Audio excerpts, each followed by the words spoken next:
All right, everybody, welcome. This is The Reckoning live on a rainy Monday morning here in lovely Prosper, Texas. Anyway, hope you all had a great weekend and took the time to go and see your mom. I went to see my mom, but did not get to see my stepmom because my father was feeling ill. So it was great. My mom actually liked her present that I got her, so I was surprised. Usually I'm kind of hit or miss on those type of things, but I think I did good this one. She is a big Harry Potter fan, so I got her a cup that has her as the mom, M-O-M, manager of mischief, and then it had her 4 kids on the side. Now, I put myself in Slytherin green, and she didn't ask me, well, why did you do green instead of Gryffindor, with the red and gold? And I said, well, I'm kind of the most evil of the 4 of us, so I think it's appropriate. So at least the government thinks so. That's certainly for sure. Anyway, so Nick said earlier that his kids went shopping for their mom with his credit card, so he's doing the good dad thing.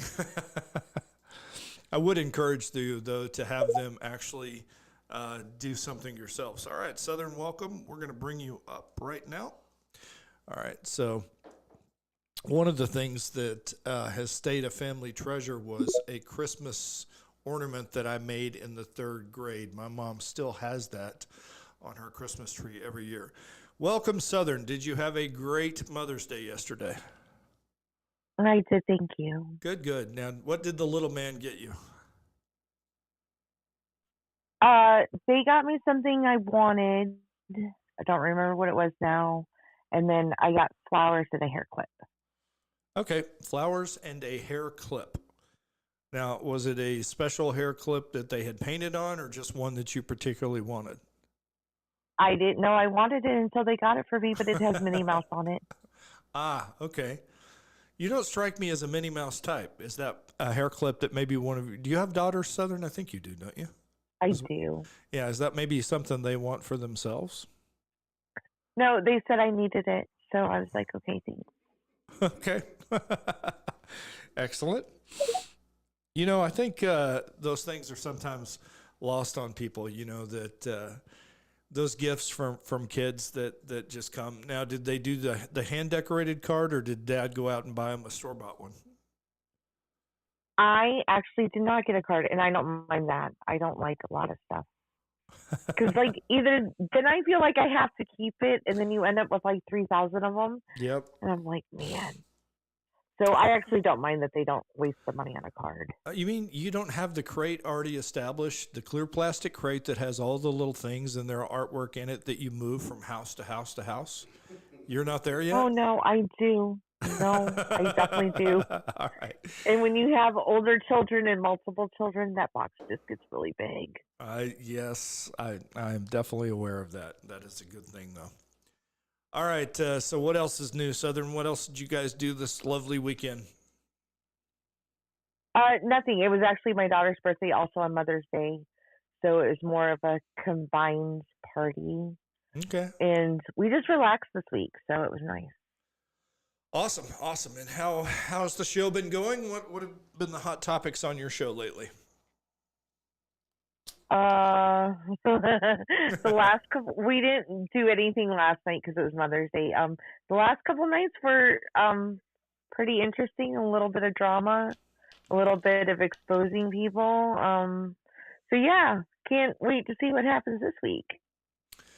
Well, sounds interesting. So, and I know you're staying on top of the Carmelo Anthony thing. I was pleased to see that a judgment was rendered in Sarah's favor in terms of defamation. Having been defamed terribly by the media and still suffering from that, I was I'm always happy to see someone get a win in that area. That was actually, had I won, and if I win the next time, that is definitely something I want to look at. It needs to be much, much easier to sue organizations such as the press, as well as individuals who have defamed you the way that Sarah was defamed by that one particular guy. I know there's 3 people in the lawsuit, Tiffany Gazillions or whatever, and some other clown, with his 18. I'm waiting for the prove up. That's going to be You're the prove up. That's what I want to see when we find out, the guy lives in his mom's basement and has no money.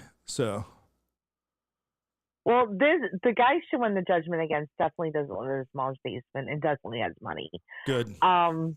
So this now it'll have to go to the judge deciding how much. The other two, can't wait for it to all be over and then be found just as guilty. Yep. Nope. I know. And then, the onslaught against students here in lovely Texas continues because we're seeing, more and more teachers getting called to account, for inappropriate activity with children. And it's just, at what point does it stop? I feel like there's just a satanic epidemic here. I totally don't get it. I've never understood it. And, just a quick insight while we wait for for Dr. A to join and get started. But in prison, all right, so at least in the federal prison that I'm in, and some of them are far, far more brutal than the one I was in.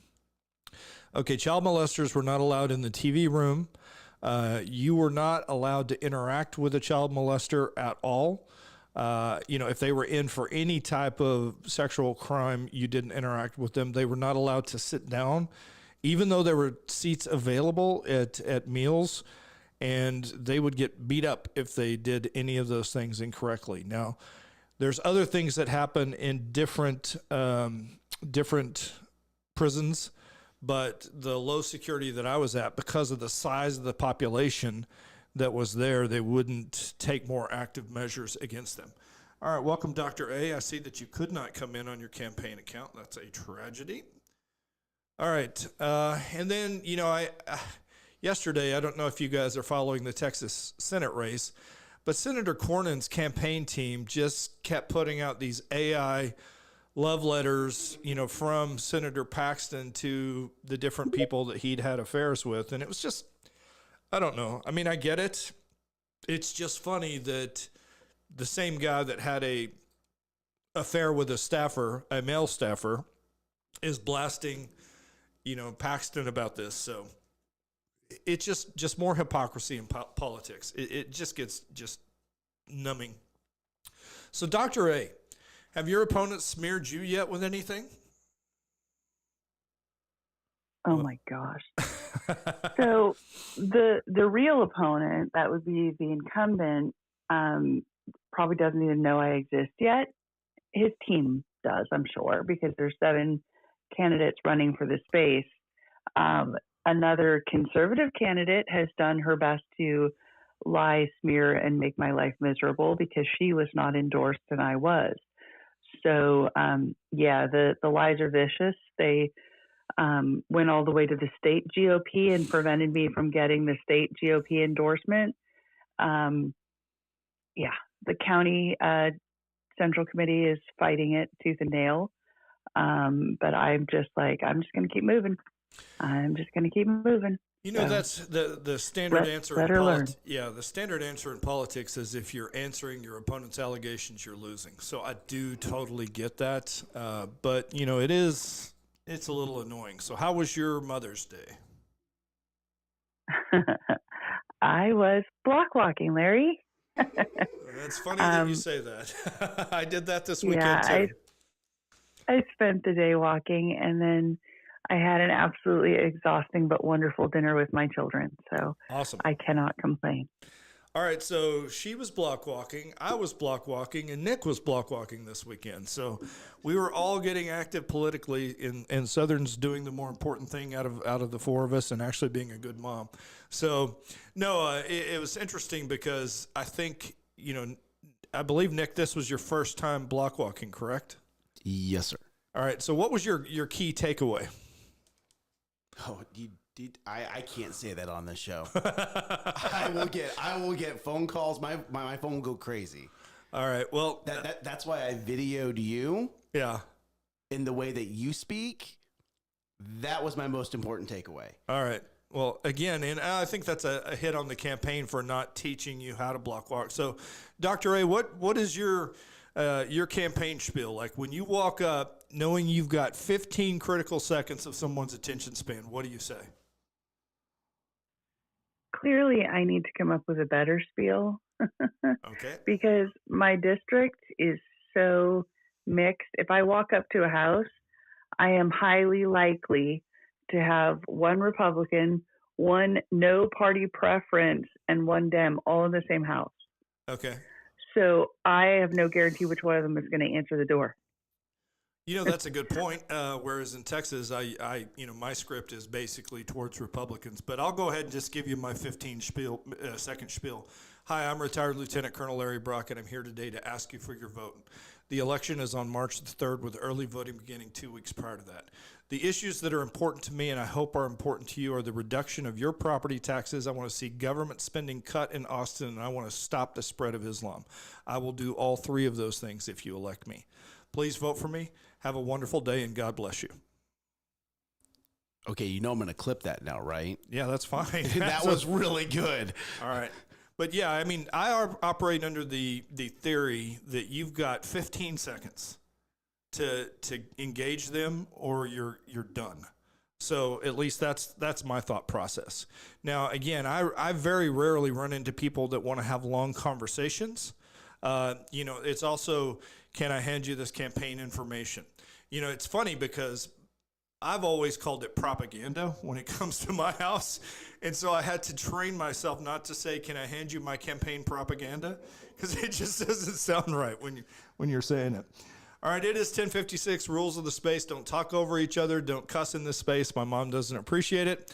And if you talk too long, we'll ding you, but hopefully it doesn't get to that. I would like to have, more people come up and speak. I feel like I've been doing way too much talking lately. But let's go ahead and get to the question of the day. What was the worst present you've ever received? And, I have to be honest. I thought about this a lot, and I can't really say the worst present that I ever received because I really care for the person that gave it to me. I'm related to them. And so I can't really say that. So I don't know if this is a good one to ask. So I was trying to think about anything else that I've been given, and I don't really know of a totally bad present. What about you, Southern? Is there a bad present that you've received? I'm trying to think. I would say out of all of them, rules for a marriage in a picture frame was probably the worst for a wedding present. That's awesome. All right, what about you? Rules for, and let me guess, who wrote the rules? Were they rules from a man or a woman, having read them? I would say reading them, they were definitely from a man. All right, what about you, Dr. A? Okay, that was funny, Southern. Honestly, I can't think of any. I like you. I mean, I'm just like seriously going because no matter what a gift is to me, it's either the joke or the love of the giver. Yeah. And so to me, I honestly have never really been able to judge something as a bad gift. It might have been a super funny gift, and it's when you re-gift someone else later, like the gift that just keeps on giving. I've had those, but again, it was intended as a joke, so I don't know. Dr. A is so nice. I know. She is so nice. What about you, Nick? You think of a bad present that you got? My husband that question. I'm gonna pass. I'm gonna plead the fifth on this one. Yeah. I think there's certainly a time in my life I gave a bad gift on Valentine's Day to wife number one, and I learned the hard way that time. But again, wait, is that why she's wife number one? The bad gift? I'm kidding. No, let's move on. No. But that's a good point. I think one of the funniest things that happened is someone got a gift, and again they knew that my mom was a big Harry Potter fan, and they gave her a Harry Potter wand thinking she would like it, but it happened to be Voldemort's wand, the evil guy. So my mom did not appreciate that at all. I mean, it's one of those things where she's probably going to be embarrassed hearing about it, but as it just so happens, we were going to Universal Studios, I was with my older two children, and so we got her, I think, either Hermione's wand or Harry's wand, I can't remember. And gave it to her, and I took the Voldemort one. I have to tell you real quick. My mom was absolutely beside herself that I read the entire Harry Potter series with my boys, with all my kids, but especially the boys. We did the midnight waits in Hawaii for the release of the new books. Like, we were like all over it.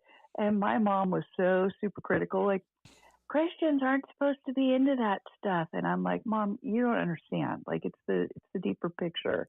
I mean, honestly, I felt like there were Christian undertones behind a lot of it. And my kids didn't get into doing spells and all that. They just loved it. And it was such a bonding time for all of us. I'm thrilled to hear your mom was into it too. Yay, Mom. All right, so I will tell you, I mean, J.K. Rowling, if you ask her, she says her faith absolutely underpins the series. And if you look at the last book, there's biblical imagery and verses through there. Harry Potter sacrifices himself to save his friends. Anyway, blah, blah, blah. Let's get started.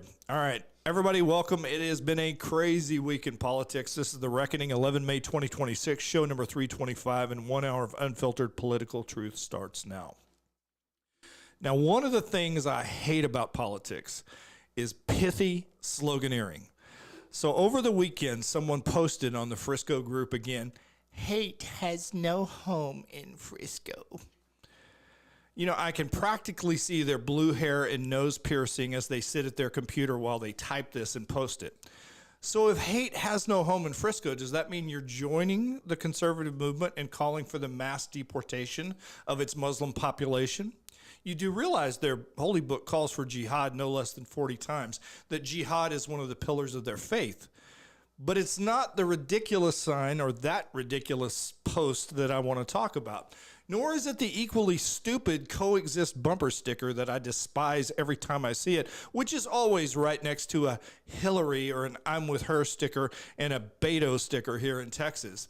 I mean, let's be honest. The C wants to blow up the O, the E, the X, the I, the S, and especially the T portion of it. But I don't want to talk about that one either. Today, I want to talk about the granddaddy of all pithy political signs, and that is the in this house sign. So let's talk about it for a second. In this house, we believe Black Lives Matter. I'm pretty sure that most Americans agree with you that Black Lives Matter. And even more that all lives matter, especially police lives that are having to stop the insanity that is going on in our nation right now. Now, currently, my city has had to impose a curfew on one of our shopping malls because of the fighting that's been going on amongst Black American youth inside its mall. That's the simple truth. Do I think it has anything to do with the color of their skin casing? No, but it certainly has to do with the bad parenting that they're getting.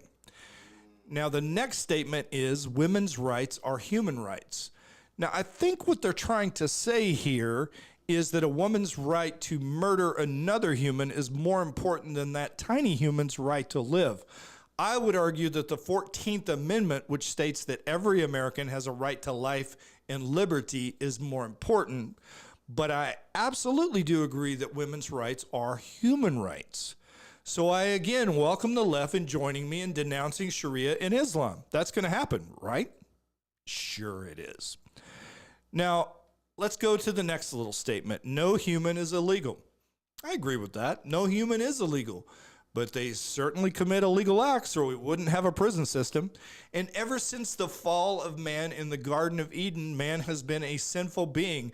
And to walk across a country's borders without permission is an illegal act.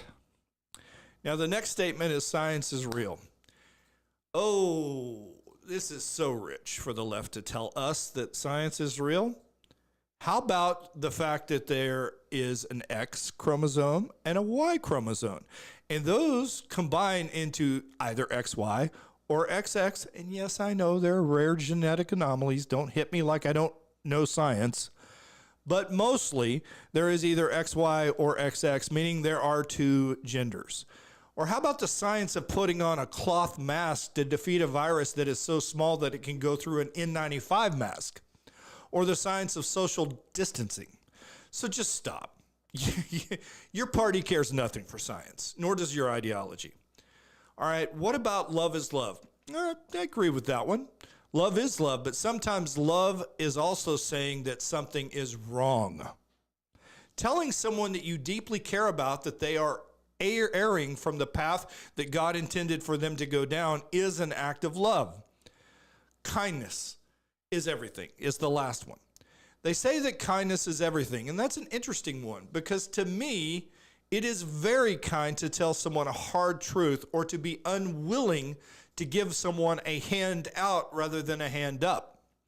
Now, that may sound oxymoronic, but I'll give an example. I do believe it's my Christian duty to help those that are less fortunate, and I do give to them that I see that cannot work or cannot help themselves. But when I see an able-bodied man choosing not to work, I'm not going to help him. I am going to give him the gift of not giving him anything and telling him that he needs to work for his own things. You might see that as unkindness, but I am holding him accountable for his failure in his duty to provide for himself. That is an act of kindness. So I guess what caused this rant is that I'm just tired of the left. You know, there's a racist saying, and I do think it is racist, that people have black fatigue right now. All right, I don't have black fatigue, but I have a raging case of Democratic fatigue. All right, I am just tired of them trying to beat us over the head and shoulders about our lack of compassion. Conservatives in this country give 50% more than liberals in this country, and Christians give 4 times the amount of the non-religious to charity. So you can take your pithy little slogans and put your money where your mouth is, because until you do that, it's all just a bunch of wind coming out of you. So do what is right, obey the commandment to help those that need help, but you don't have to provide help for those that won't help themselves. And for God's sake, do not let them guilt you into feeling bad for standing up for what is right against evil. That's it for the day. All right, go ahead, Dr. A. So I heard all of your slogans and reasons for being frustrated with liberals, but I'm going to tell you, after what I experienced on Saturday, I'm equally disappointed with many Republicans. Go ahead. I sat in a room full of Republicans who did nothing but backstab one another. What the literal heck? How are we ever going to get together and support one platform, one group of people, when all we can do is sit in a room and backstab? I was blown away, disappointed, sad, and just sucked the energy out of me. This it was is terrible. Mostly a national audience, so you're not ratting anybody out. And I don't necessarily need names, but can you give us an example of how? Are you talking with your mic closed, Larry? Yes, because I'm a bonehead.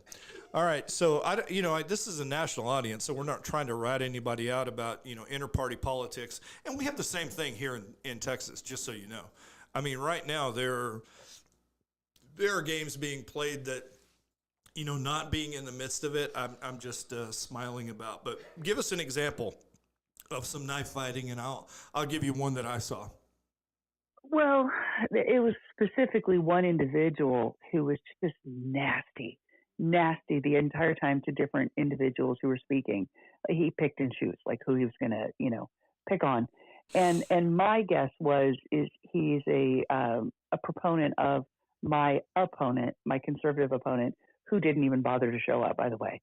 So she's not there to speak for herself. And so he's going to attack another woman, in order to defend a woman who didn't even show up. So, he went after me while I was speaking, and I was polite, and I basically went and sat down. What I wanted to say to him was, just because you picked the weaker candidate, don't come crying to me. But, again, hello, yes, I just said it on a national stage, but I didn't say it to his face, even though I wanted to. No, I totally get it. We've got a committeeman that I consider to be the biggest piece of human filth, but I'm going to save the best dirt that I've got on him, and I've got some good stuff for when it counts the most. But, this is a guy that actively backstabbed me, and I think I have more respect for somebody that will shoot you in the face politically than somebody that will run around and pretend to be for you with one group, but just absolutely backstab you with another. I mean, that's the type of thing that really bothers me.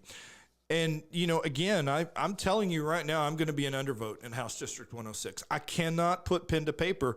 I will not vote for a Democrat. And I will not vote for a Democrat that's wearing Republican clothing. And that's what my opponent is doing. So anyway, they can criticize me for that all they want. I'll be happy to vote for almost every other Republican on the slate. But that guy, I'm not voting for. All right, everybody. Let's get into some topics here, and I want to talk specifically about the midterms and the midterm virus. Now, I got to admit, most sequels don't live up to, their previous movie. For example, we had, I think Rocky 2 outdid Rocky 1. I really disliked the second Avatar, loved the first one. I think The Godfather Part 2 actually is a better movie than The Godfather, although there are many people that will disagree with me there. The Empire Strikes Back is certainly a better sequel than Star Wars 1. So let's talk about what's coming to us. Obviously, Hollywood loves a big sequel, but do you know who else does? Big Pharma and the Democratic Party. Now, since COVID, there have been several attempted disease scares. I mean, they tried to scare us with monkeypox until we all realized that was a disease amongst one tiny little segment of society. They've tried to scare us with the swine flu, with the bird flu, with the chikungunya flu, with measles, and now they have a new one, the Hantavirus. Sounds scary. Pretty good. Marketing is not bad on this one. All right, so now it's interesting how this thing, they're kind of rolling it out. All right, it says, first we had an actor's wife dying of it, and I think that was Gene Hackman's wife, and I can't think of her name right now. But then a cruise ship apparently gets affected with it, and now we have a flight attendant. All of these are great vectors for disease spread, who came in contact with a dead body and is now hospitalized and in rough condition. Now, again, I don't know what that means. Are we talking rough condition like in the ICU, or rough condition in that she's having to share, 2 beds in one room? I mean, it does kind of matter. And, so we don't know. And they are suggesting that even coming close to a person with hantavirus is risky stuff. Here we go again, to quote Ronald Reagan. All right. Now, the question I have, though, is in this sequel, who is going to play Fauci now that Fauci's gone? Well, let's cue the entrance of Dr. Maria von Kerkhove. She has a Stanford University pedigree and is now widely quoted as the go-to authority.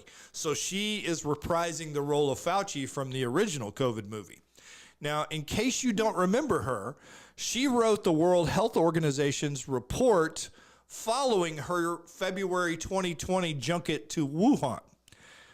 She wrote, and let me quote, "Achieving China's exceptional coverage with an adherence to these containment measures," she wrote of the CCP's extreme lockdowns, "has only been possible due to the deep commitment of the Chinese people to collective action in the face of this common threat. At a community level, this is reflected in the remarkable solidarity of provinces and cities in support of the most vulnerable populations and communities." So after she wrote this, what happened? All right. Many worldwide nations cite her and this report in locking down their countries. All right. All but 4 did this. She is still working at the World Health Organization. All right. So what else about this sequel do we need to know? Well, is there a cure for the hantavirus? Nope, there's no cure, but here they come to save the day. We've got Moderna working on a modern vaccine, and guess what the platform is for it? If you had to guess, it would be mRNA. Our good friends coming back to alter our genome even more. Yay! I know lots of people in this audience are going to rush out and get it. Now, Moderna's stock, which has been down dramatically from its highs from the original movie, is now starting to recover as the sequel gears up. It is now 100% year over year, and many rate it as a strong buy. So now looking back at the prequel, there was always kind of a flaw with it, all right? The coronavirus was never really that big of a threat, and that's based off of its short period of latency, which was roughly that of a cold or a flu, and it just didn't kill at the rate that they needed it to kill for. You need to be infected for a while. That way you can be an adequate disease vector. And really, you need to be infected for a while so that they can rationalize shutting you down longer. And so that, more importantly, they can get to those all-important mail-in ballots so they can steal another election. Now, the Hantavirus does have a very long period of latency, according to the Harvard School of Public Health. Again, I got to be honest, and sorry, Dr. A, I don't mean to impugn your profession here, but I absolutely don't trust anything any doctor says anymore. I need lots of them. And I want to see the science myself in such a way that I can actually understand it. And if you're saying, well, you can't understand it, you're a layman. Albert Einstein said, and I don't think I've got that quote, but I did look it up earlier. He said, if you can't understand, if you can't explain it in simple terms, it means you truly don't know enough. That's Einstein saying that. But anyway, the Harvard School of Public Health said it usually takes 2 to 3 weeks, but maybe as long as 8 weeks. Woo. So now we've got our latency period. I still don't think it's lethal enough for them. Now, I'd love to tell you that, hey, cue the music. Dr. Fauci actually performed gain of function on it, but I don't know that yet. I'm not saying he hasn't done it. I'm just saying I don't know if he has or has not. Maybe they need to delay that part of the marketing rollout for a little bit later. You know, just like they changed Revenge of the Jedi to Return of the Jedi, maybe they're going to need to change the latent or the lethality of the hantavirus. So now, here's the crazy thing about this. But again, it makes sense if you consider the fact that we have a uniparty that is dedicated to only preserving its own party. There is no higher institution in the United States that has repudiated lockdowns. Now, 2/3 of the American public believes that they were pointlessly damaging. Now, does that mean that 2/3 of the American public will resist it? No. It is my argument that only 2 to 3% of Americans will engage in active civil disobedience. If 2/3 of us would engage in active civil disobedience, our government would actually change. So I will advocate right now, publicly, if they tell us to lock down, tell them to, what's the first part of the FAFO equation? I'm sorry, the second part. That's what we need to tell them, because they are definitely FAing with our civil rights again. So do not lock down, period. Now, to this day, the plan of the World Health Organization, which is already practicing for the next pandemic, is to push for mass lockdowns until when? Until there is actually a vaccine produced. Okay, one, we don't even know the COVID vaccine worked. I don't think it did. So they just want to keep you locked down. Guess how long the illegitimate and criminal, and yes, I will always call them that because they are, Biden regime planned to lock you down. The Biden regime planned to lock us down for 130 days in the event of a new pandemic. Now, I will tell you, I am prepared for a 130-day lockdown because I happen to have enough food for that long. Do you? If you don't, that's what your government may be trying to do to you. Now, who precisely is directing and producing this sequel? I don't know for sure. Will it be a box office hit like the last time, or will it be only a limited release to test market interest? We just don't know. All the ingredients are here. We have rodents. We have a long latency period. We have it spread through casual contact with the dead people already and with workers in hazmat suits. No one knows whether or not, or I'm sorry, there's no known cure and there's a vaccine in rush development. The only thing that's missing from this right now is they need to tell us it's fatal. That way they can have their excuse for mail-in ballots and a repeat of the 2020 theft, which is the sequel the Democrats most want and need. All right. I will not be playing with this. I will not cooperate. I will not flatten the curve. I will not social distance. I will not wear a mask. I will not take your jab. I will not accept your stolen election, and you should not either. So will the state and federal governments try this again? What do you think, Dr. A? And then we'll come to you, Southern. Yes, we absolutely know that they'll try it again. And you've already had Tedros from the World Health Organization taunting the U.S. and other nations to get back in line with the World Health Organization so that they could take care of this. Okay. Southern, do you intend to cooperate with this? I didn't cooperate the first time. How did I know that? God bless you. Outstanding. All right, Dr. A, go ahead. You said there's a post on this? Oh, yeah. There's multiple, but the one I wanted to read is by Martin Zizi. Okay. And he said, Hantavirus, cruise ship, and false narratives galore. My scientific and medical opinion as a scientist who did research on hantavirus is that an inquiry into Dr. Birx is warranted. Please share massively accurate information. One, first and foremost, we studied hantavirus in my lab for many, many years and published about it. So what follows is accurate by someone who did this. It is a zoonosis monitored by many defense depths, and I think it meant departments, and I was one of those Army scientific officers. I was CSO of BEDOD, actually not the copy machine guy. Type my name and hantavirus and you'll see non-classified peer-reviewed research.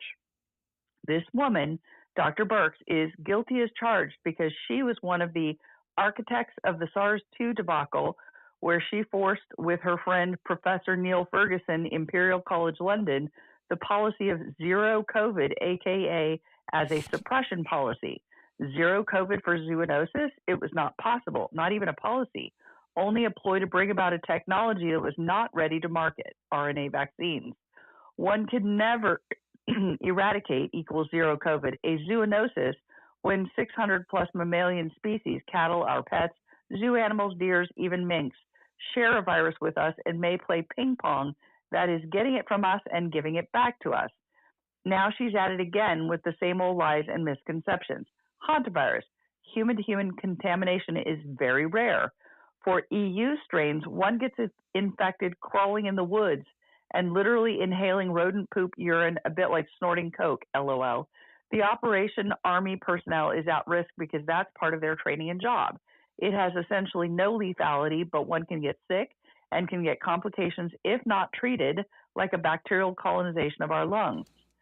For the U.S. strains, sin nombre Andes, there is a slightly increase in human-to-human transfer, but it remains rare and requires continuous contact with symptomatic people for a while, like in a family or in a confined room with the HVAC of that of a cruise ship, for example, where they kept people in their cabins for a while, which is the ultimate stupidity. Just passing by someone who coughs or giving a hug, like in the case of a flu, will not do it. Mortality nearly only when non-treated. That is an important point, very important. Why no PCR to find out? The PCR testing can never be used for a fishing trip because it is, and it's known for age. It has very low pre-test predictive value. After symptoms, however, in order to ascertain and or to differentiate between different pathogens, it is perfectly legit. So symptomatic PCR will create fake cases like the 80% false positives obtained for SARS during COVID. Contagion, hantaviruses have a long incubation period, as Larry read, a few weeks, but can only be contagious with symptoms. This appear something general after 15 to 18 days on average and are flu-like. So before any symptoms, no contagion. Vaccines, no matter what they tell you, hantaviruses are zoonoses. So offering a mass protection, unless I explain, via a vaccine is useless, ineffective. This is true for any zoonosis because to really mitigate such transmission, vaccinating humans only would be useless. Vaccinating humans only is what he's saying. So vaccines non-needed, and besides, especially not those RNA-based ones. Treatment exists. First of all, we have, when confronted with symptoms, treat those like for any flu symptom. And if bacterial surinfection arises, antibiotics are in order. Hanta-specific molecules do not exist. Ribavirin is an enzyme blocker of the enzyme of the hantavirus, but there's better. Any medication or drug which interferes with the acidification of late endosomes will prevent Hanta to reach the biochemical interior of the cell. And here we find hydroxychloroquine, HCQ, yep, and it's been published. See here, Frontiers in Cellular Infection Biology, chloroquine, an anti-malarial drug, as effective prevention for hantavirus infection. The author list is ironic. This comes in tempore non suspecto from a lab of one Burke's friend, also responsible for the SARS-2 debacle in EU. So it goes on, and I want to tell you there's another one that I shared on my feed here under this profile that goes on to say they should have known from the beginning that mRNA vaccines were unwarranted and should not be called for, because the first one they tried, get this, was for hantavirus. It was an mRNA vaccine, and the trial failed greatly. There were so many side effects and things, and that one wasn't even with the lipid nanoparticles. So again, I shared that one in my profile, and I can share this article into the Purple Pill. Okay, thank you for sharing those things. I mean, it's stuff like this that makes me think that I need to take the red pill and just exit the matrix completely. I mean, this is unreal. So we've got hantavirus. Okay, so they tried that originally, and then they migrated to COVID. We have HCQ working. You didn't cover ivermectin. Does that help us as well? I mean, and then are we going to demonize the doctors again? He didn't get into ivermectin in this article, but Dr. Mary Talley Bowden has been discussing it quite a bit.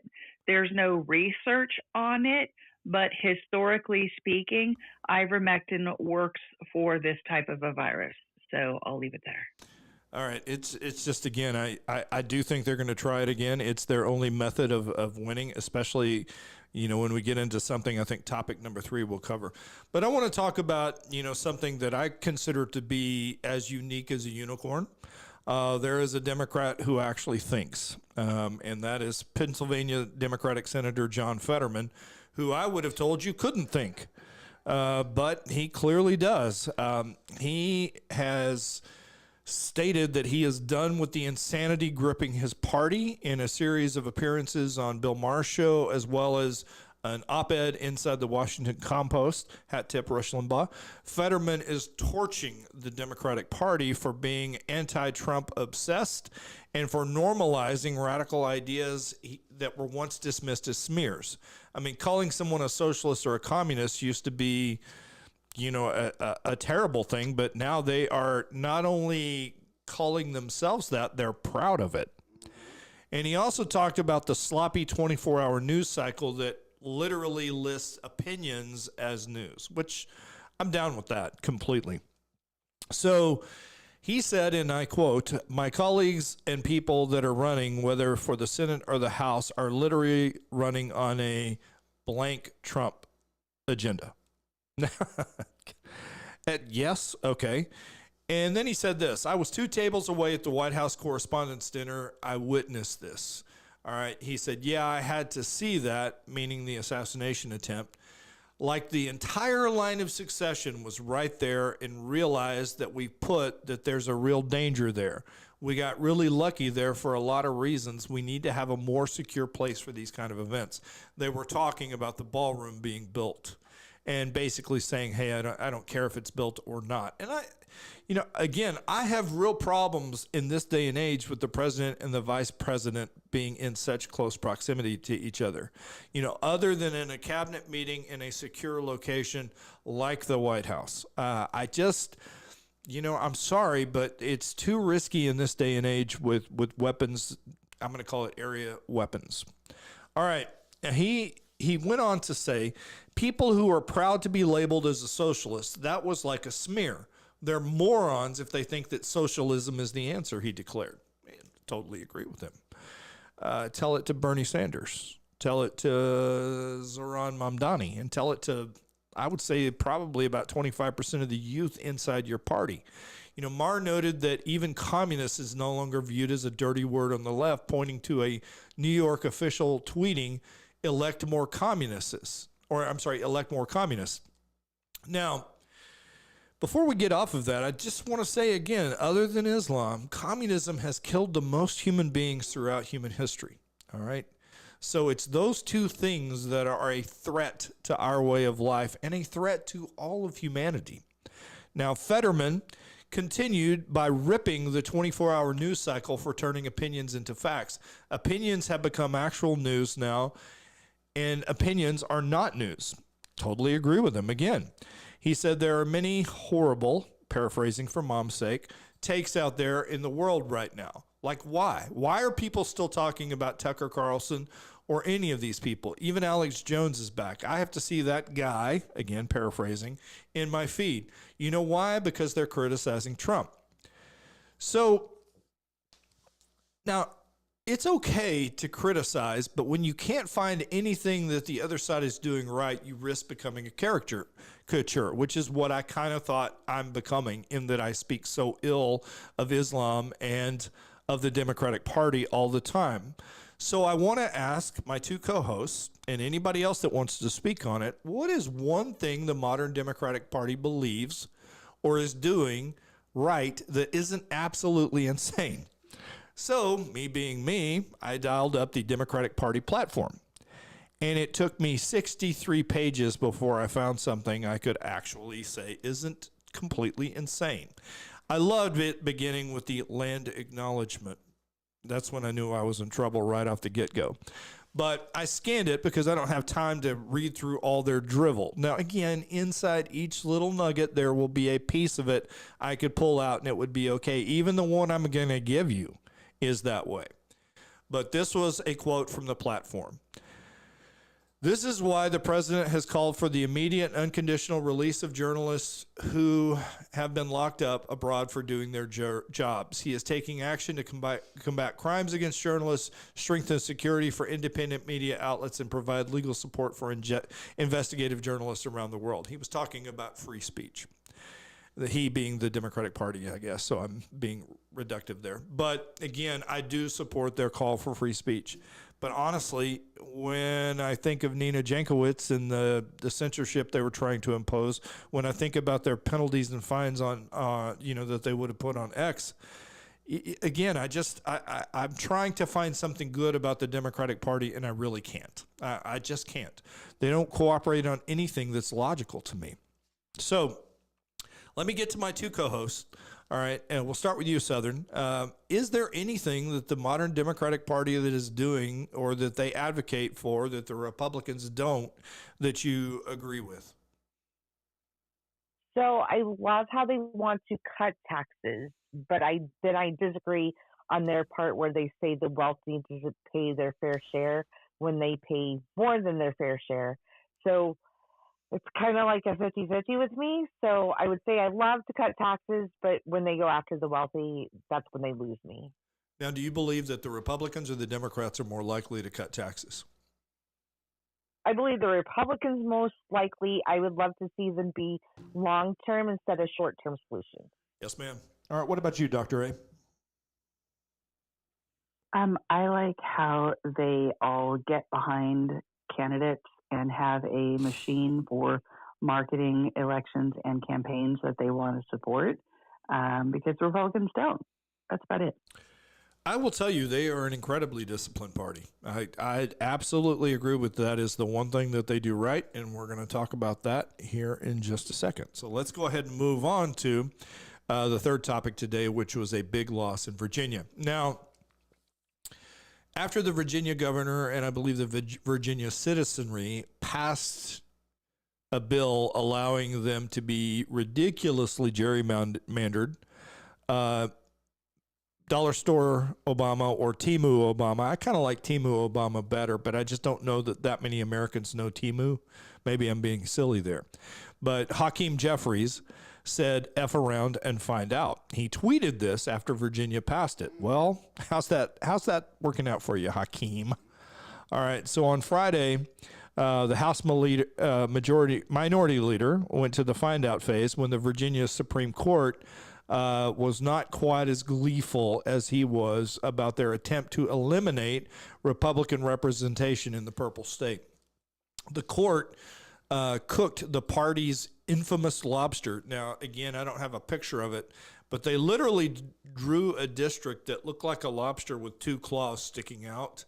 And so it was over 100 miles long and was designed to devour the GOP's slender majority in the state, in the House of Representatives. So it also dealt a blow to Governor Abigail Spanberger, the new Democratic governor, and the Democratic establishment, which pretty much tossed aside any pretense of principle in a raw political gambit. And again, this is where I just kind of talked about it, based off what Dr. A said. This is a thing I admire and hate about the Democrats. They absolutely know how to use power when they have it, and we pussyfoot around and do nothing. The Save America Act would have been passed were Nancy Pelosi and Chuck Schumer driving the agenda there. And I mean that in that I respect their ability to ramrod bills through the Senate and the House. Okay, I don't think anything they did was good.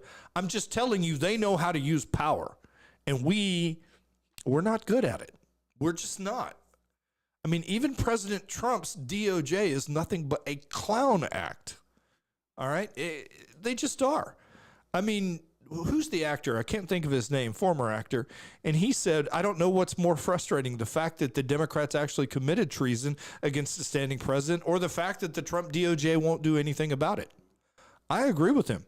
The Democrats, they had locked up over 100 J6ers within 2 weeks. Man, they do not play around. All right, so James Carville is another example of a Democrat that, again, don't like the man, but this is what he had to say. He said, Democratic politicians have no choice but to pack the Supreme Court, declaring, blanket, just do it. He suggested that they don't want to tell the voters about it, don't run on it, don't talk about it, just do it. Did you hear what the man just said? This is who the Democrats are. This is why I can't stand the guy I ran against, okay?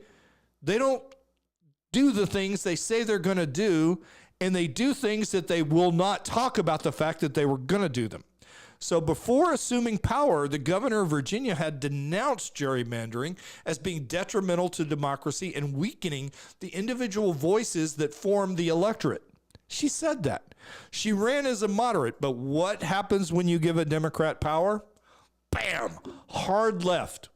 Immediately, they go hard left as soon as they are in office. And she called for the most extreme gerrymandering in the nation. Now, the court found that the effort was not only unconstitutional, but they also added this little disclaimer on it. It's kind of a chastisement, saying it was wholly unprecedented in Virginia's history. Now, on top of the fact that the GOP has more room for partisan gerrymandering, the Virginia Supreme Court decision, along with the United States Supreme Court's decision on racial gerrymandering, is setting up a hurricane of redistricting that will hurt the Democratic Party. There is a belief that more than a dozen or more Democratic districts will now be deemed unconstitutional. Louisiana and Mississippi are already moving to redistrict in line with the Supreme Court's decision, and even Texas is probably going to redistrict some more in line with this. Now, if we could actually get the GOP to wield power for the common good of Americans, wouldn't it be nice? Do we have any hope that the Republicans will actually do as we want? Or, and this is going to kind of get into something that happened over in the UK, is it going to take a third party that is actually going to do the will of the people? Now, I am a Reagan Republican. I have been a Republican my entire life. And what I hoped would happen is that the MAGA movement would consume the Republican Party for the inside and move the party far to the right to where we would basically take it and make it the MAGA party. That's not happening. As Dr. A said, there are resistors in Texas, resistors in California, resistors all across the state. Now, I don't know if it's just that they're anti-Donald Trump or they're just really what I'm going to call the controlled opposition to the Democratic Party. All right, but I've had enough of it. Now, overseas in the UK, we just watched both Labour and the Tory party lose 1,400 seats, and the Reform Party of Nigel Farage, UK Reform Party, gain 1,000 seats in what are called council elections. Be interesting to see if Starmer is able to hold on to the leader, or hold on as the leader in the House of Commons. I think he will, but I'm not certain of it. And we'll talk about that probably next week. That's why I'm not covering it today. But with that in our mind and as a backdrop, Do you have any hope, Dr. A, since you have your hand up, that the Republicans will actually start to work for the people, or is it going to take a third party to get both of them to actually do what we need them to do? In answer to your question, I really don't know. In California, we have this category now called NPP, no party preference, since we went to primaries. It doesn't matter what party you are. And I think there's a lot of angry, frustrated, or felt like they were abandoned Republicans in that category in California because of the ridiculousness of the Republican Party. And honestly, not just from the county level, like I described the meeting this past Saturday, but also at the state level. We saw it when I went down to San Diego, and I felt it with this, again, nasty, bitter loser from my county who went to the state to complain, and the county did absolutely nothing wrong. They did everything per the bylaws, and the state allowed the backstabbing. Again, it's elections. You know people are going to be disappointed, but listen for the lies. So it goes all the way up to the state level, Larry. And I really think that that's where in California, they've already lost a lot of the Republicans to this NPP drain. You know, it's not a party. It's just a category where people put themselves to get away from the parties. So, yeah, if they don't figure it out, when we say a third party, so many have tried. So many quote unquote third parties have tried. I mean, I was a huge Perot fan. I really was, because the man was rational. If there was ever going to be a third party, I think it was then, and they killed it. They killed it bad. Yeah, there's no doubt. I think so. That gets to another question. Southern, I want you to answer this one. Is there, I'm going to say, amongst independents, let's just call it a common sense party. Do you feel like that there's, I'm going to say 40% of the electorate that moves to whichever party is mostly common sense these days? Because I do. And I think Trump was showing more common sense and was a, reply to the Biden regime's excessive democratic insanities. So I think basically everyone was hoping Trump would would bring more common sense into the government. Southern, what are your thoughts? I mean, do you think we're going to need a third party to get some actual common sense in? I don't think a third party is ever going to be successful. I think the only time that it was going to be successful was under Trump. And with him going out now, I don't see it ever coming about. I would love to see the GOP just be totally dismantled and redone. The people that we have in there running it now are a bunch of do-nothings. But other than that, I really don't see a third party ever working. You're not going to get enough support behind it, and definitely not enough money. Yeah, I think our actual system of government, and I'm certainly not advocating for that to change, is not as responsive as the British parliamentary system is. And again, remember, these were council elections, not national elections for MPs. So again, we'll see what happens in that regard. But I do think that the Republican Party's civil war, and I'm real interested. And again, guys, if we haven't said it, I believe Nick and I are going to be down, and we're going to do during the Republican Party state convention in Texas from June 5th. Actually, Monday right after there. I'll get the exact dates to you, but we're going to broadcast every day. Now, I'm hoping to have a lot of different guests from the party while they're down there. I'll be honest with you, I have a flavor of the Republican Party.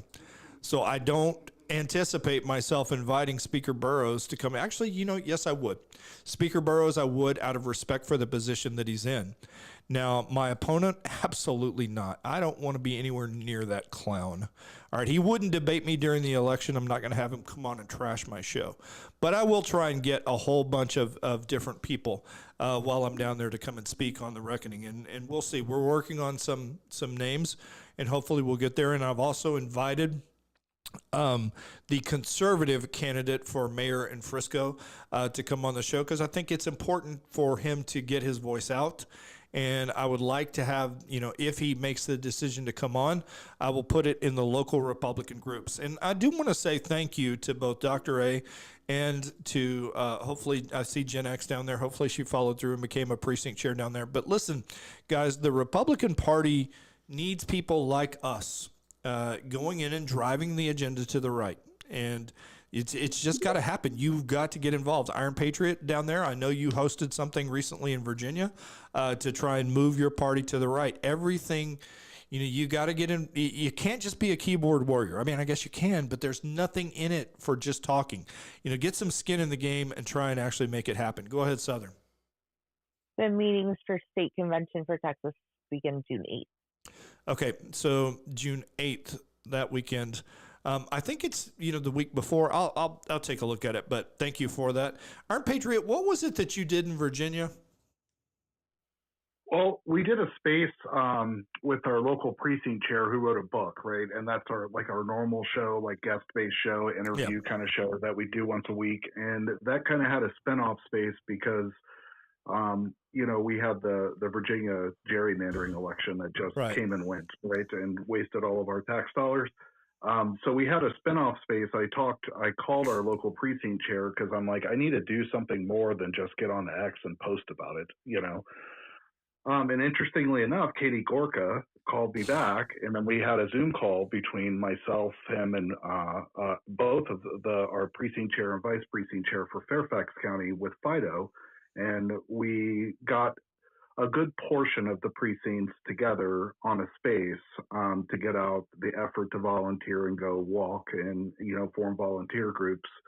I've since decided that I'm going to join. And so May 19th, I'm taking sort of my first step into local politics to at least be a voting member.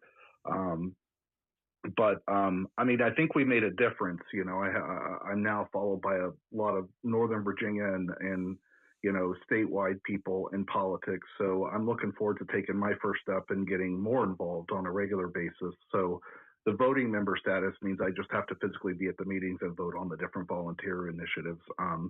But our new Loudoun representative, he's really trying to form this regional coalition, apparently.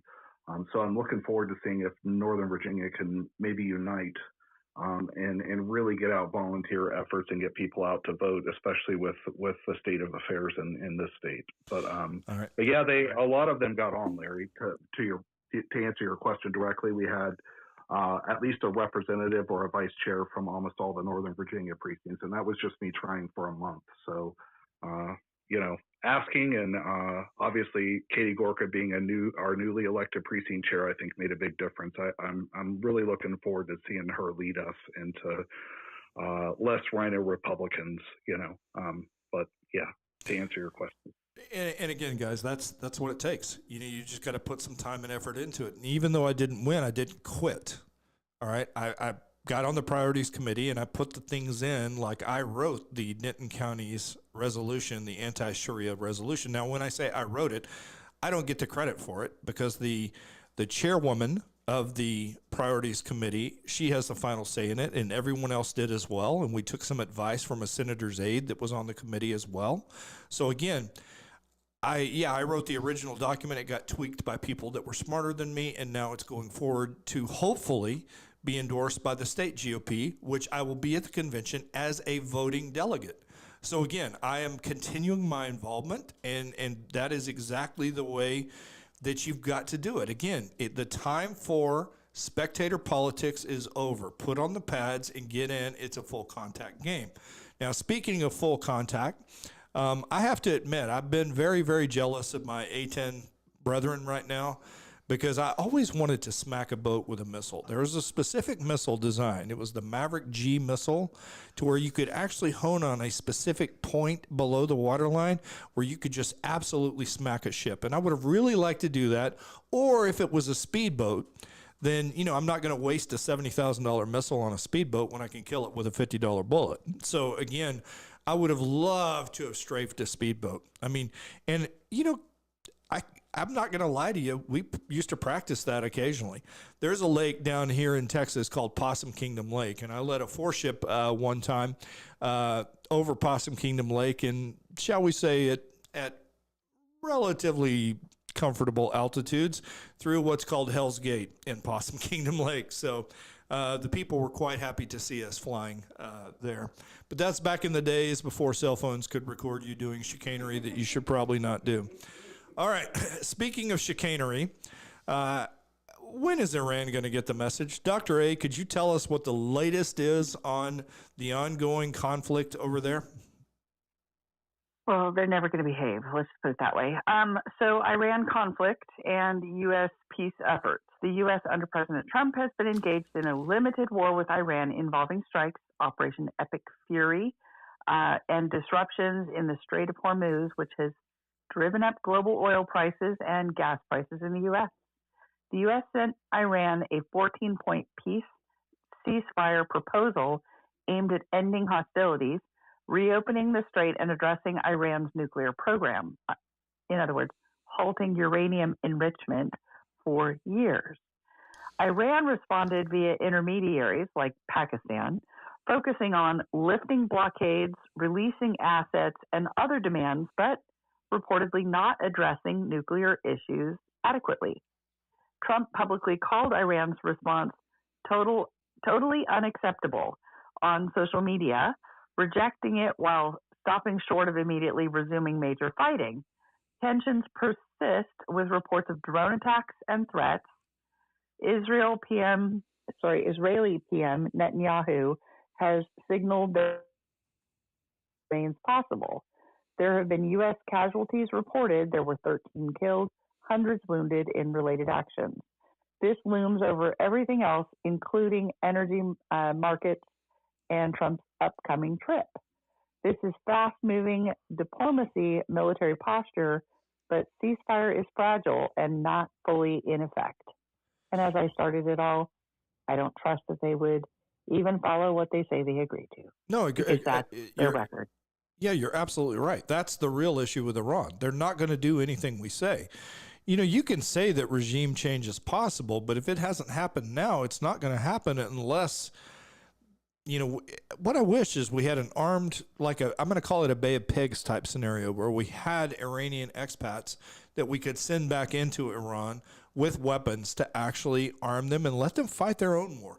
Again, I want to create a headache for them, but I don't want to necessarily, you know, not provide them air support and other things that are needed to win a modern war. But again, there is no peace with Iran. There never will be peace with Iran. They're not going to honor any peace treaty we have with them. Again, it's that religion. Okay, they're just going to keep practicing taqiyya, keep doing the things that they've said. Again, you know, the more that I've looked at it, and I just got another good book from a great man named Fred Pontius over the weekend on Islam that I need to look through. You know, Iran used to be a fairly progressive, and when I say liberal, I don't mean in the nut job sense of it, but I mean traditional Western liberal society in that women had rights. You know, Afghanistan, the same thing before they went back to this insanity that is modern Islam. So I just don't see any hope for peace with them. I saw that Qatar had turned a tanker around that had made its way through the strait. Now, again, that tanker was going to provide Pakistan with gas. I don't know why it turned around. I suspect that Pakistan paid Iran to let it through and that we got wind of it and said it's not getting through. And so they turned around rather than be embarrassed by having the United States boarding a Qatari-based tanker. Don't know that for sure. But here's what I do know. All right, I filled up my gas tank yesterday after I left my mom's for Mother's Day. All right, I paid $120 for about 20-something gallons, 26, 27 gallons, and that's not going to cut it. If gas stays at this price, the midterms will go Democrat because they will beat the affordability drum like insanely. So again, gas has got to go low. To do that, the strait has to open. To do that, something needs to be resolved in terms of peace. I don't see any hope for it anytime soon. Dr. A, thank you for that report. But what is interesting is how it ties to China, because China gets a ton of their oil from Iran. So we shall see how this summit actually works. And speaking of that, go ahead, Dr. A, and tell us about our summit with, and I've got to say it this way since I'm on video now, China. I used to love it when he said that. All right. So the Trump-Xi summit. President Trump is heading to Beijing this week to meet with Xi. High stakes, first U.S. presidential visit in nearly a decade. The summit was supposed to happen late March, early April, but was delayed by roughly 6 weeks, specifically because of the escalating U.S.-Iran conflict and Trump's desire to stay focused in Washington on managing it. The White House and Trump himself cited the need to prioritize the Iran situation, including efforts to reopen the Strait of Hormuz. Both sides have now agreed to move forward despite the war still being a live issue. This is a high-stakes 2-day working summit with a crowded but pragmatic list of topics. Expectations are for modest, tangible outcomes rather than a sweeping grand bargain. Key areas include Iran and Middle East stability. This is dominating the prep work. Trump wants China's help, or at least non-obstruction, on reopening the Strait of Hormuz, stabilizing energy markets, and pressuring Iran towards a ceasefire nuclear deal. China imports a lot of Middle East oil, so both sides have skin in the game, but views differ on leverage and external interference. The next issue they want to cover, trade and economics, extending the current trade truce, possible purchases of U.S. soybeans and Boeing aircraft, tariffs, rare earth minerals, critical supply chains, and tech restrictions, including AI semiconductors. U.S. side is pushing for concrete deals to reduce the deficit. China wants predictability. Next issue is going to be Taiwan and regional security. Beijing has made clear this is a topic priority for Xi. Expect discussions on arms sales, cross-strait stability, and Indo-Pacific tensions. In addition, they're likely to discuss things like fentanyl, AI tech competition, nuclear issues, and broader bilateral stabilization. A reciprocal Xi visit to Washington is already being planned for later this year. The analysts describe this as a modest step towards managing the world's most important relationship amid global headwinds, more about de-risking than breakthroughs.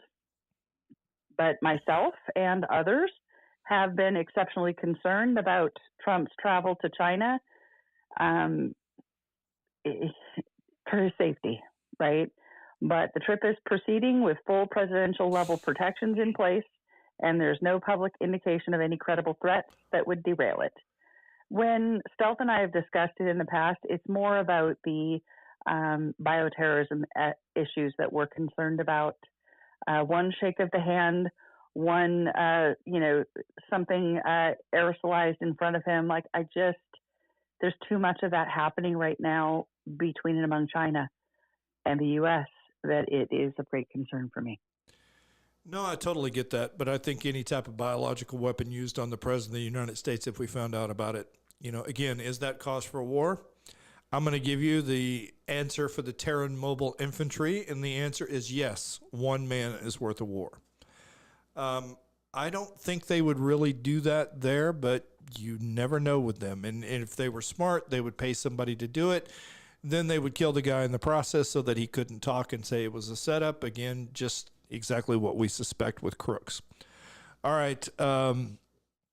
In terms of Taiwan, something that struck me recently, and again, it's one of those things that history just kind of turns on. You may not know this, but there were competing strategies on how to win the war in the Pacific in World War II. And the Navy wanted to seize Taiwan and turn it into a major American base and stepping off point for the invasion of Japan. Whereas MacArthur and the Army, because he had promised to the Filipinos, I shall return, wanted to go through the Philippines. Now, there was a conference with President Franklin Delano Roosevelt in Hawaii where it was decided to go with the Army's strategy that made Admiral King, who was Commander-in-Chief of Naval Forces for the United States, absolutely livid with Nimitz, who said that he had surrendered. So, again, I wonder in my own little heart of hearts, had we adopted Admiral King and the Navy's plan to turn Formosa into a giant American base, would we have then been linked more to China and not let Chiang Kai-shek's government fall to the communists? Again, it's just those little things in history that you don't know about that my brain goes, I wonder if, and maybe I just have a crazy brain that way, but I do think Taiwan is a big deal. If we were smart, we would be selling Taiwanese government all types of weapons under the table so that Beijing doesn't really know. And the more that I've thought about it, not massive drone technology, but I'm going to call it a mid-sized drone with enough to sink a ship and the ability to do what is called unmanned to unmanned teaming together. I launched 3,000 or 4,000 drones that maybe cost me $1,000 to $2,000 a piece, and each one of those drones can take out a Chinese landing craft. I don't need to worry so much about their invasion anymore. So again, I think that is a great place for the U.S. to be ready to test its weapons as well as its laser weapons to go in and deal with landing fleets. So, I think we basically tell the Chinese that there is no negotiation on Taiwan, that Taiwan is and will remain free and independent. Go ahead, Nick. Did you hear the F-18 put a missile right down the smokestack of 2 Iranian tankers? No, that's nice. Yes, and when you watch the video slow down, you can see the entry point. Mm-hmm. Yeah. It is literally crazy what we can do these days. I mean, I remember just with the old laser guided bombs and the old laser pods, it was capable to put, or even someone like me could put a bomb through a window or through exactly the top of a building and exactly what's called the DIMPI, desired mean point of impact, that I wanted. And, I'm a dinosaur. And so technology has gone where in the last 10 years? So again, I'm not optimistic of anything coming out of this summit. What do you think the actual outcome is, Dr. A? And then we're going to close with some quotes. Honestly, I think it's just going to be more showmanship, smiles, nods, and then turn around and go back and do your same thing. What about you, Southern? You feel the same way? We're not going to get anything out of this? Pretty much. Yeah, I don't see really room for peace. I mean, they're executing their game plan of a long-term war on us, and we're executing our game plan to stay the global hegemon. Yeah, it makes perfect sense to me. But we'll both smile and play nice and blah, blah, blah. All right. I want to close with I'm sorry, I didn't see your hand there. Lucky Dog, I'll give you about 30 seconds, sir, and then we got to wrap because I got a job to go do. Go ahead, Lucky Dog. Okay, sorry to gum that up, but I guess I was going to try to ask about Japan reasserting itself, what kind of wild card that's going to be, especially since their other allies, the Koreans, don't really like the Japanese. But I'll back off on that. Well, I'm just wondering if that's going to be a wild card. All right. Yes, absolutely it will be, but I don't think that much of one. To change a country's political culture, you have to stay there for more than 40 years. You have to stay there for more than a generation. And I think the United States' involvement in World War II and our occupation of Japan afterwards and our, I'm going to say, very smart assimilation of Japanese practices in keeping the emperor in power has led to changing the way the Japanese think in some regards. Now, I very much welcome them coming back online as a contributing partner in the defense of the Pacific. I love the fact that their helicopter carriers are big enough to put lots of F-35s on. So again, for those of you that are students of history, I absolutely recommend this series that is for free on it's a podcast I listen to right now on Spotify. I've listened to it before, but I'm wrapping it up again. It's Dan Carlin, and it's called Supernova in the East. And it is a great podcast about the Japanese war machine that came into power and about World War II. But I think we've broken Bushido. And I don't know that they're going to be that much of a problem, but I think they could be a tremendous asset and partner with us now. But you never know. We'll see what happens. So we're going to wrap with a couple of quotes. Now, I briefly highlighted one from Einstein earlier. I haven't done a lot of research into him, but I probably ought to. Because somebody that is like him has always fascinated me in that I consider myself to be smart and I'm like a child. Literally, I feel like a toddler around a person like Einstein. And so here's some of the things that he said, because to me, I was wanting this show to be basically about common sense. He said that common sense is the collection of prejudices acquired by the age of 18. And I think there is a lot of that that goes in. But the second quote is the one I want to end the show with, and that's this one. He says, "It's not that I'm so smart. It's just that I stay with problems longer." I don't know that that's true. I don't think my brain could have ever computed E equals MC squared and the other things that Einstein came up with. But, I do think that him saying that to me means stick with a problem a little bit longer and maybe the solution will become apparent. So as we go through the week, I want you all to figure out what your problem is and stick with it and concentrate on it just a little bit longer. All right, that's got all I've got for the day. I do want to say thank you. We broke 1,000 today in terms of our live viewers for the first time. So again, Southern and Dr. A, I want to thank you guys for being great co-hosts and for the two speakers that came up to join in. I appreciate that. And again, you're more than welcome to come up anytime, and I would like it, and I mean it. I want this show to get back to being a little bit more interactive with the audience. Dr. A, I wish you the best of luck this week as you campaign. And Southern, as you do the most important job in America and raise your children. All right, that's it for the day. God bless each and every one of you.